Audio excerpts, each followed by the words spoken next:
Ecuador intenta volver a la normalidad. Violentas marchas marcaron la semana. Esto por las nuevas medidas económicas de Lenín Moreno. Las clases se reanudan este lunes.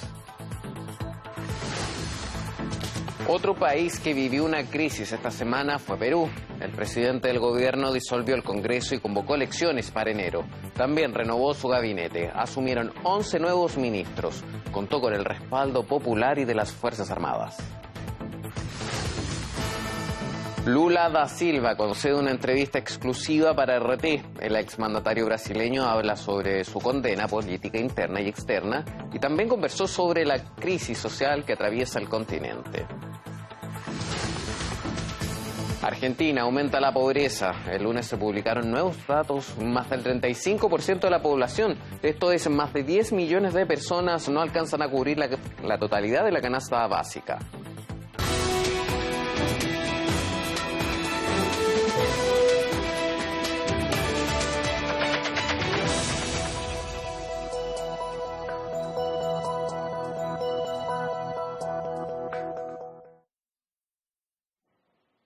Hola, desde el Estudio 5 de RT Moscú le damos la bienvenida a nuestro resumen semanal de noticias. El martes de esta semana, el presidente ecuatoriano Lenín Moreno puso fin al subsidio de los combustibles, una decisión que ha sido el detonante de la ola de protestas en el país. En respuesta, el mandatario decretó el estado de excepción para, según él, preservar la seguridad ciudadana y evitar el caos. La medida desencadenó un paro nacional de los transportistas hasta el viernes. El jefe de Estado expresó la voluntad del Ejecutivo para dialogar, pero, según dijo, no lo hará con los delincuentes que roban los recursos del pueblo. En varios puntos de la nación se registraron fuertes choques con la policía. El gobierno confirmó la detención de más de 370 personas. Además, una persona murió atropellada en una manifestación.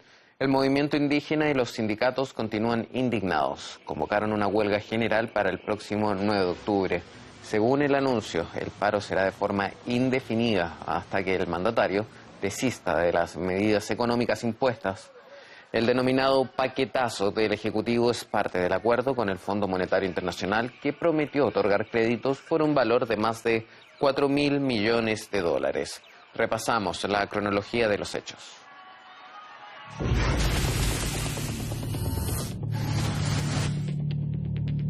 Firmado el decreto que libera el precio del diésel y de la gasolina extra.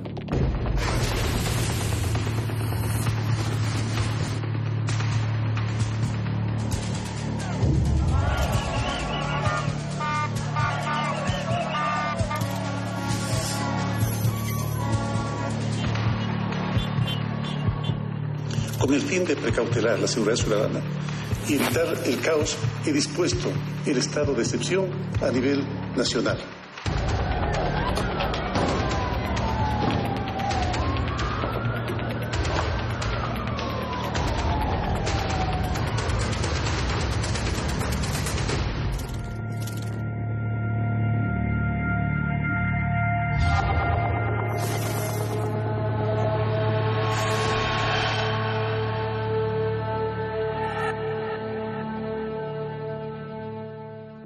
Esta semana ha sido abundante en cambios gubernamentales en Perú. La disolución del Congreso por el presidente Martín Vizcarra causó un efecto múltiple.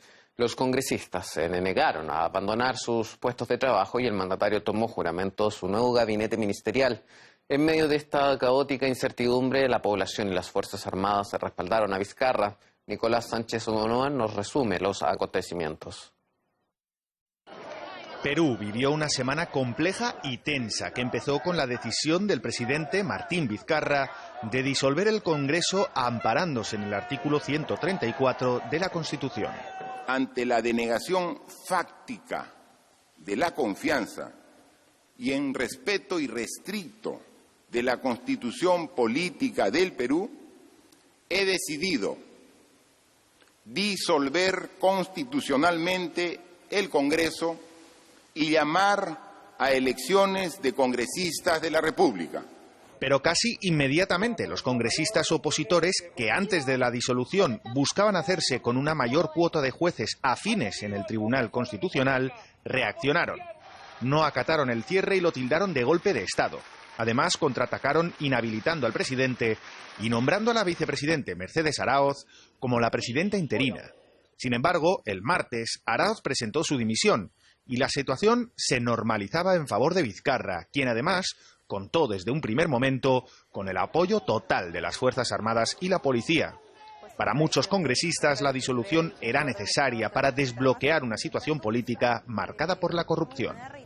Vinculación tan fuerte de la corrupción a varios niveles con grupos en el Parlamento hacía muy difícil, por ejemplo, que se iniciaran procesos de reforma legislativa del aparato del sistema de justicia o del sistema de partidos políticos en el país. Entonces, había una especie de bloqueo permanente a cualquier cambio que nos permitiera combatir esa corrupción.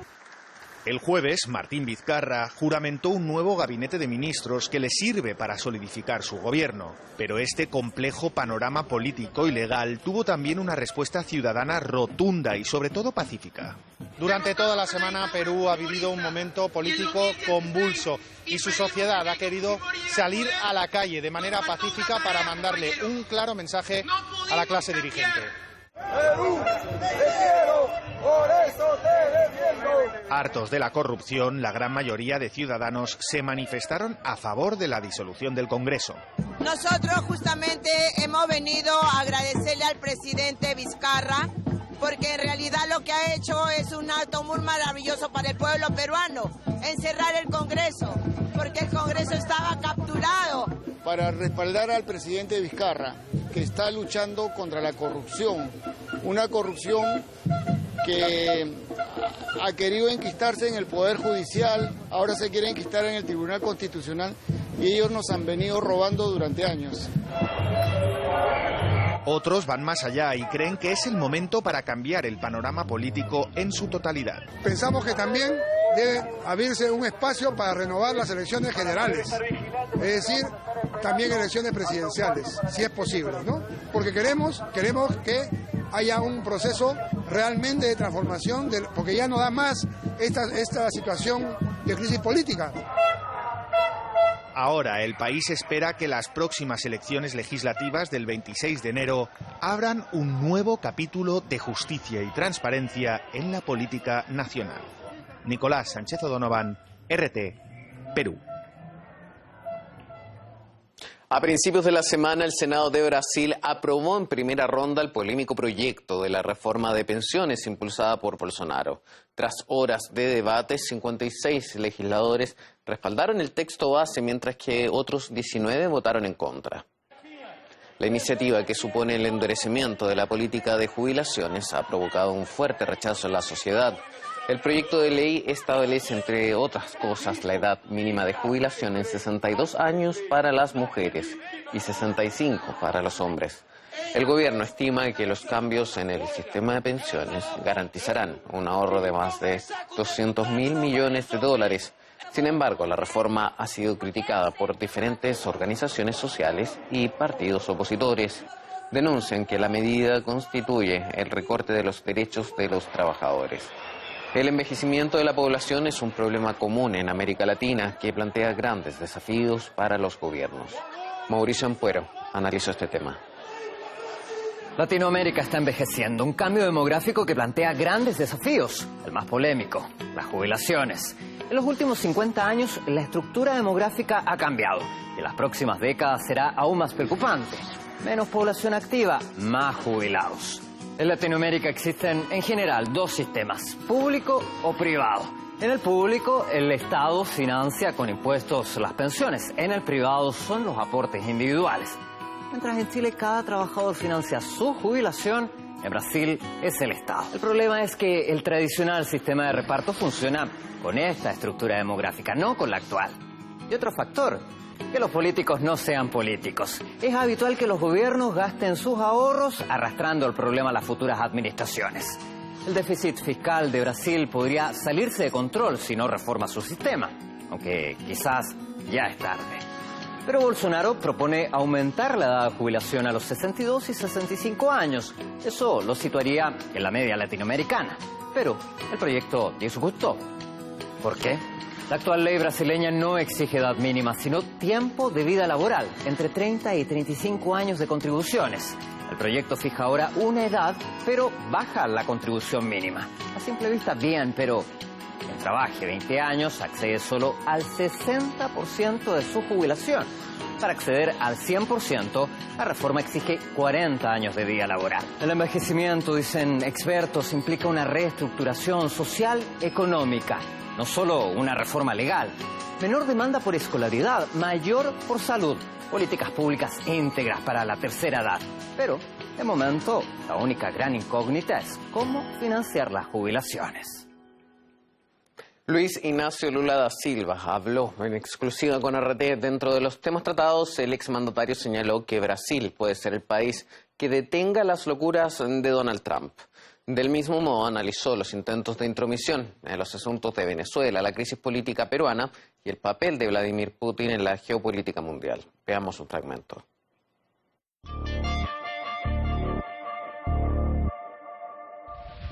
Y Brasil es muy grande. Brasil puede ser un país soberano. Brasil puede ser un país protagonista de la política internacional, ¿sabes?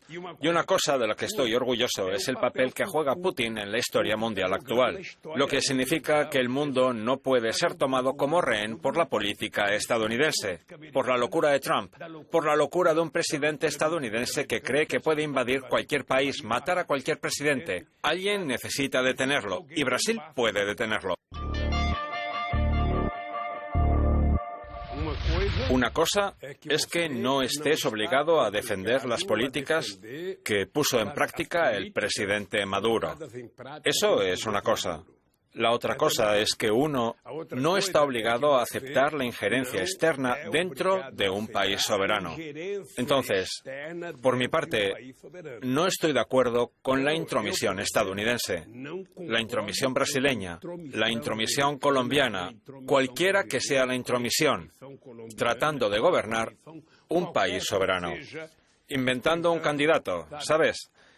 Inventan una mentira como Guaidó. Estoy totalmente en contra de eso. Esa es una cosa que creo que todo país democrático debe asumir.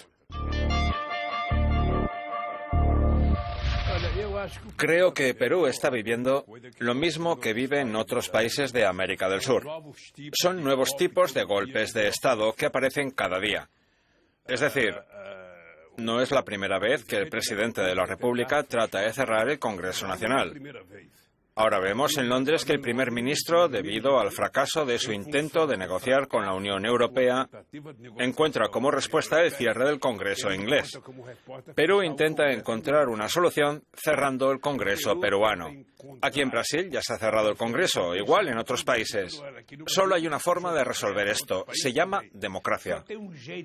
Entonces, si la situación de Perú es mala, que se convoquen nuevas elecciones. La pobreza en Argentina ha superado el 35% de la población en el primer semestre del año. La información fue publicada el pasado lunes por el Instituto Nacional de Estadísticas y Censo. Esto significa que más de 15 millones de ciudadanos se encuentran bajo este umbral.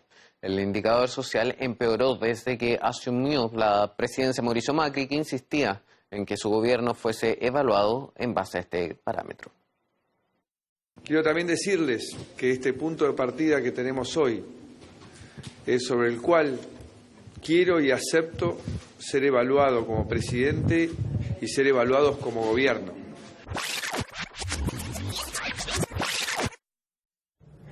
Y aunque ese número duela, hay que mirarlo de frente, como venimos haciendo todos estos años. Porque eso fue lo primero que hicimos cuando asumimos, fue medirla. No la ocultamos, nos hicimos cargo. Y los 2 primeros años empezamos a ver una tendencia a la baja. Y voy a seguir trabajando para que las familias puedan salir adelante. Según estudios alternativos, cuando Mauricio Macri llegó al poder, el 29% de la población vivía en la pobreza. Las estimaciones indican que el presidente concluirá su mandato con un mayor índice debido al deterioro económico y social. En opinión del economista Facundo Pese, el gobierno carece de una política activa para aumentar los ingresos de la población. El aumento de la pobreza en la gestión de Mauricio Macri principalmente se debe a la falta de una política activa en incrementar los ingresos de la población y hacia una política económica que orientó hacia la financiarización de la economía, descuidando el aparato productivo, creando desempleo, y por lo tanto eso afectó aún más a los ingresos, generando una situación de una población que no tiene acceso al alimento ni a los bienes necesarios. La pobreza es eso, es no tener fondos suficientes para poder acceder a una canasta básica total que incluye todos los bienes y servicios que garantizan una vida digna. El presidente de Cuba, Miguel Díaz-Canel, recibió este jueves al primer ministro de Rusia, Dmitry Medvedev, en su visita oficial a La Habana. Ambos dirigentes abordaron las relaciones bilaterales, económicas y comerciales, entre otros asuntos. Las partes firmaron varios acuerdos en los sectores científico-técnico, de transporte e industrial. Además, se estableció un protocolo sobre la lucha contra los delitos aduaneros por vía aérea. El mandatario cubano destacó el apoyo de Rusia al plan de desarrollo de la isla. Por su parte, Dmitry Medvedev mantuvo un encuentro con el primer secretario del Partido Comunista, Raúl Castro. Previamente, el alto cargo ruso depositó una ofrenda floral al monumento al héroe nacional de Cuba, José Martí, en la Plaza de la Revolución. Durante la segunda jornada de visita, el premier asistió a la ceremonia de la puesta en marcha del primer pozo de perforación horizontal de petróleo en la isla. Se trata de un proyecto conjunto entre ambas naciones. En Haití no cesan las protestas para exigir la renuncia del presidente Jovenel Moïse. Una de las mayores manifestaciones se registró el viernes y terminó con fuertes enfrentamientos con la policía. 8 personas recibieron heridas de bala, incluyendo 2 policías. Además, las fuerzas de seguridad detuvieron a 5 individuos que portaban cuchillos. En paralelo, la oposición rechazó el diálogo que propone el mandatario haitiano. Los manifestantes afirman estar enojados por la corrupción pública, la inflación creciente y la falta de combustible. Los ciudadanos piden que se investiguen los casos de malversación de millones de dólares vinculados al plan de petróleo subsidiado por Venezuela. En medio de esta crisis, miles de familias se encuentran desamparadas, sufriendo las consecuencias del terremoto del 2010. A pesar de la ayuda internacional, la reconstrucción sigue estancada. Nuestro compañero Francisco Guaita ha conversado con los afectados.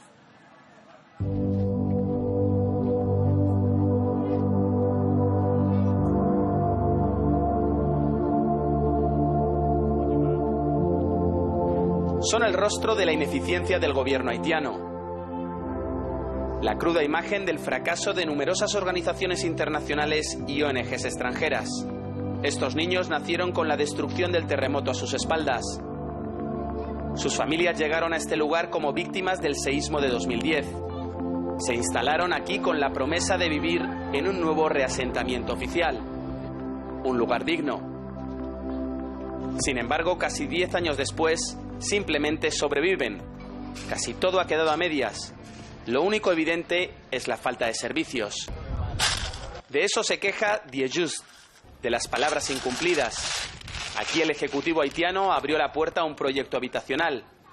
Esta mujer vino con su hija, pero recalca que casi todo ha quedado en papel mojado. No se ha hecho nada. Dijeron que vendrían a construir escuelas y hospitales, pero no han hecho nada de eso. Todo es cuestión de dinero, dinero, dinero.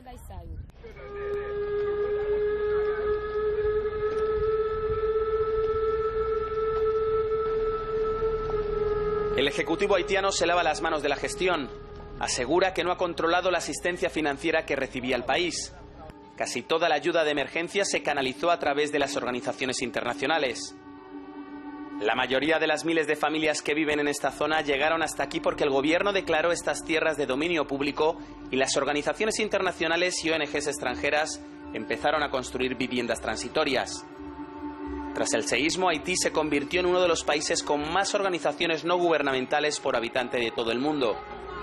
Miles de ONG llegaron al país más empobrecido de América Latina. Pero en este reasentamiento, hablar de organizaciones extranjeras es sinónimo de abandono. Antes del terremoto del 2010 no había nada en este lugar casi desértico, ni casas ni personas. Todo comenzó a levantarse de cero, como de cero también comenzaron a reconstruir su vida quienes aquí habitan.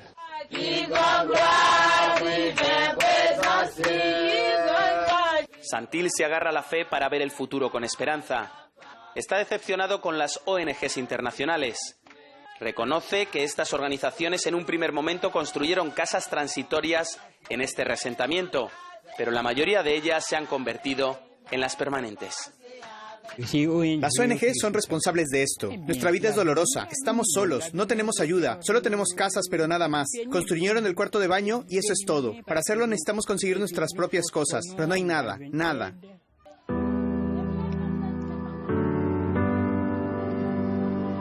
La necesidad de miles de habitantes desbordó los planes del proyecto. Las ONGs internacionales fueron testigos de que cada mes que pasaba llegaban más personas para encontrar una casa aquí. Cuando comenzó a rodar el proyecto hace casi ya una década, había previsto construir mercados, asfaltar calles y generar miles de empleos en la zona. Patrick trajo aquí a su familia pensando que la pesadilla vivida durante el terremoto se terminaría aquí. Sin embargo, para este haitiano, la angustia se ha prolongado. Toda la contribución llegó con los amigos de Haití. Lo que esperamos que fuera un sueño nunca se realizó. Después de 10 años es todavía peor.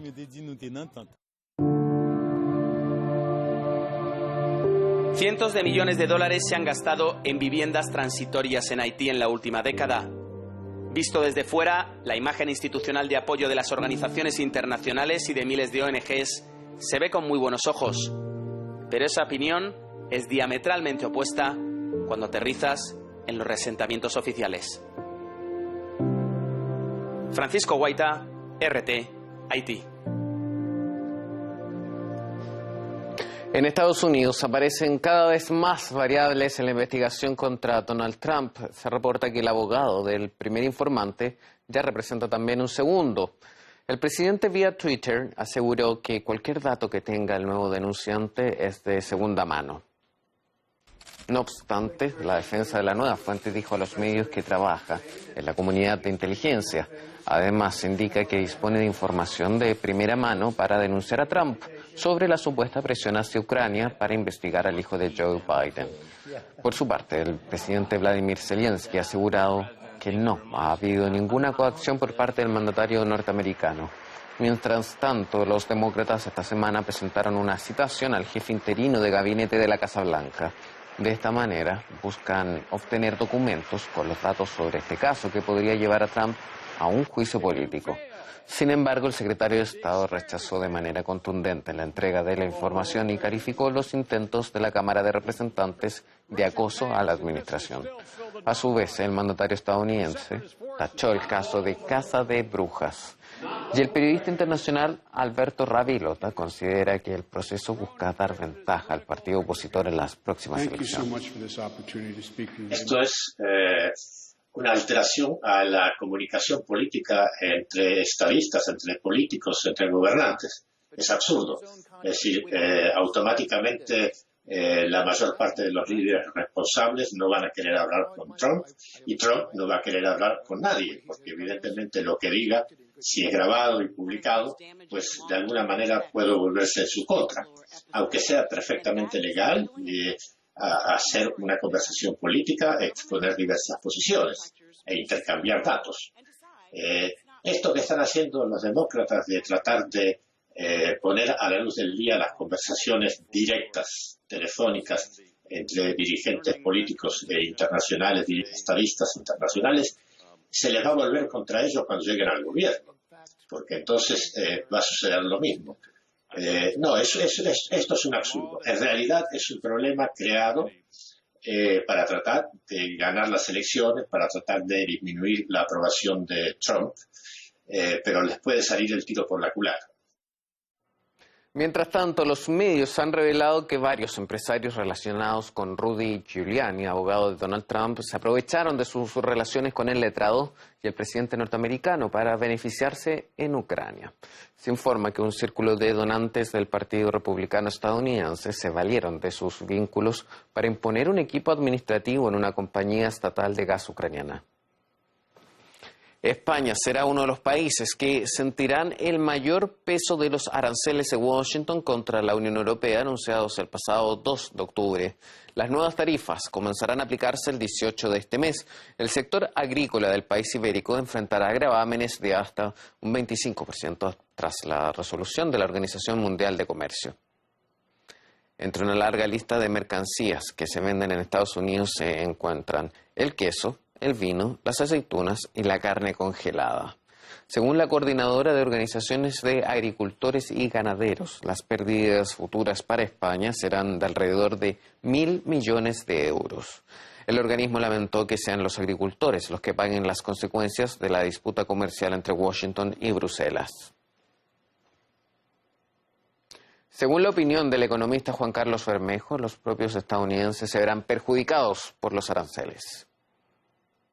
Bueno, en este caso los agricultores, que la gran mayoría son empresarios autónomos muy pequeños y que tienen una economía muy frágil, muestran su preocupación y lo que quieren es que nuestros representantes institucionales intenten minimizar ese impacto.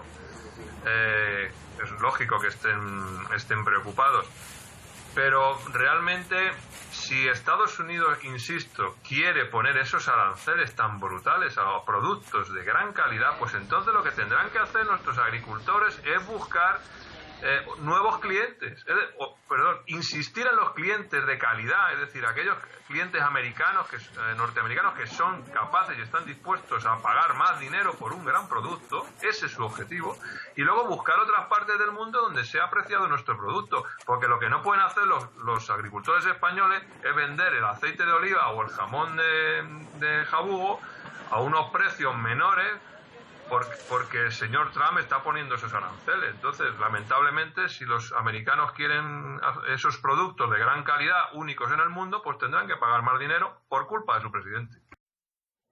Twitter se convirtió en el centro de un escándalo, esta vez por el descubrimiento de los lazos entre su ejecutivo con una unidad del ejército de Reino Unido especializado en guerra psicológica. Semyon Senderov ha estudiado el tema y nos cuenta todos los detalles. Las redes sociales permiten compartir la información, opinar, tener la libertad de expresión, hasta que llega la censura. Pero, ¿quién la controla? Un medio británico descubrió que un alto ejecutivo de Twitter, responsable de la edición en Oriente Medio, entre otras regiones, tiene otro empleo más. Es oficial de reserva de la unidad del ejército británico dedicado, ni más ni menos, a la guerra psicológica. Se trata de Gordon Macmillan, quien en su perfil profesional en las redes sociales no lo ocultaba, pero después eliminó el dato de que sirve en la Brigada 77, una unidad formada en 2015 para desarrollar métodos no letales para la guerra.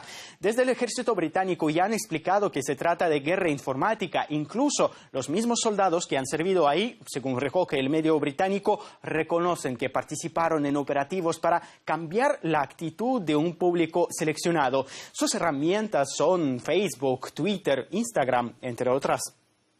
En nuestra Brigada 77 tenemos un talento considerable cuando se trata de medios sociales, diseño de producción y la poesía árabe.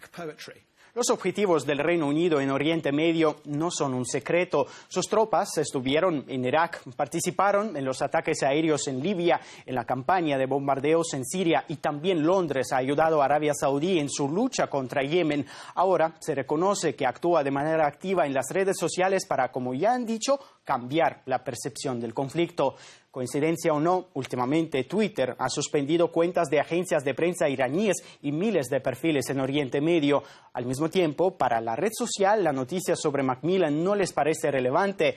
pero sí les pareció importante a los medios. Incluso el conocido portal Zero Hedge dirigió la pregunta directamente al creador de Twitter, Jack Dorsey, para saber si es verdad. Un mensaje que provocó mucha ironía por parte de otros usuarios. Twitter aseguró al medio británico que publicó la noticia que es una plataforma abierta, neutral e independiente que aboga por diversificar los intereses de sus empleados y parece que no le importa si vienen de un batallón de soldados informáticos. Curioso que al mismo tiempo la red social subraya que está luchando constantemente contra las influencias de los estados en el ciberespacio. Interesante, ¿no? Pausa y titulares.